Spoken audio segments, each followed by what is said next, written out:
Unbelievable. क्या बात है। Thank you so much, thank you so much. Good morning everyone. I am so sorry कि मैं थोड़ी लेट हो गई हूँ, और बट मैं इतना क्राउड देख करके मैंने इमेजिन नहीं किया था कि इतने सारे बच्चे होंगे, हमारे साथी होंगे, हमारे दोस्त होंगे, हमारे भाई होंगे, हमारी बहनें होंगी। This is huge huge huge. I am so happy and so great I am here. और अभी बस इतना कहूँगी कि आप लोग इत्मीनान से बैठ जाइए, हम बातें करेंगे, ढेर सारी बातें करेंगे, और हम जानने की कोशिश करेंगे कि आप लोगों की सफलता के पीछे का राज क्या है और आप क्या बनना चाहते हैं, क्या करना चाहते हैं। आई होप कि आप सभी एंजॉय कर रहे होंगे। और ये जो सम्मान समारोह बनाया गया है स्लोगन एजुकेशन के द्वारा, ये वाकई बहुत काबिल तारीफ है उन बच्चों के लिए जिन्होंने सोचा है अपनी लाइफ में आगे करने का। ठीक है, तो मैं चाहूंगी कि आप लोग इत्मीनान से बैठ जाइए, फिर हम बात करते हैं और फिर हम फन भी करेंगे, कोई मसला नहीं है। इत्मीनान से बैठ जाइए। पीछे जो है खड़े, मुझे उनके लिए मसला हो रहा है कि कहीं गिर न जाए, तो आप आराम से बैठ जाइए, फिर हम बात करते हैं।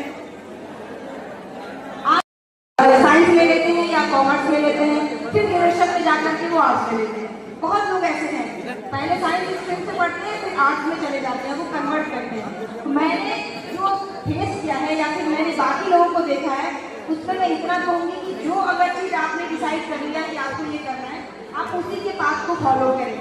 मतलब ये है कि अगर आपको पता है कि आपको जनरल कंपटीशन करना है, तो आप अपना टाइम 2 साल या 5 साल क्यों वेस्ट करें। मतलब कि अगर आपने मैट्रिक के बाद 12th कर लिया साइंस से, फिर आपने चेंज कर लिया आर्ट्स में, तो 2 साल तो आपने जो पढ़ाई किया वो तो वेस्ट कर लिया, क्योंकि आप कर पाएंगे कोई बिजनेस का स्टार्टअप कर पाएंगे। अभी मैं एक बात बता दूं, बहुत ऐसे लोग हैं, जरूरी नहीं है कि जॉब सरकारी ही हो, डजंट मैटर कि आप सरकारी जॉब में है, अपनी एक खुद की पहचान होनी चाहिए। वो पहचान आप जरूरी नहीं है कि सरकारी नौकरी करके नहीं कर सकते हैं, वो पहचान आप कैसे भी बना सकते हैं। मैंने यहाँ दुनिया में भी कुछ लोगों को देखा है जो ज्यादा एज के नहीं है, 20 और 30 के बीच के ही हैं, जिन्होंने अपना एक अलग मुकाम बनाया है, जिन्होंने अपना एक अलग पहचान बनाई है। तो मैं कोशिश करूंगी कि आप लोगों को इतना ही बता पाऊँ जितना मैंने ऑब्जर्व किया है, कि अगर आपके दिल में पढ़ाई को लेकर के अगर लालसा है कि हमें पढ़ाई करनी है, तो अपना गोल को एकदम सेट करिए कि हाँ मुझे ये करना है।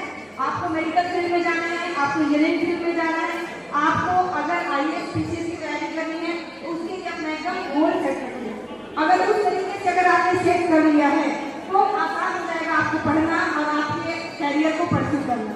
जो बड़ा ही देखिए लगता है स्टार्टिंग में कि क्या करूँ, कुछ नहीं समझ आ रहा है, जैसे हम लोग भी पढ़ रहे थे तो उसको कंफ्यूज थे कि पता नहीं क्या करना है।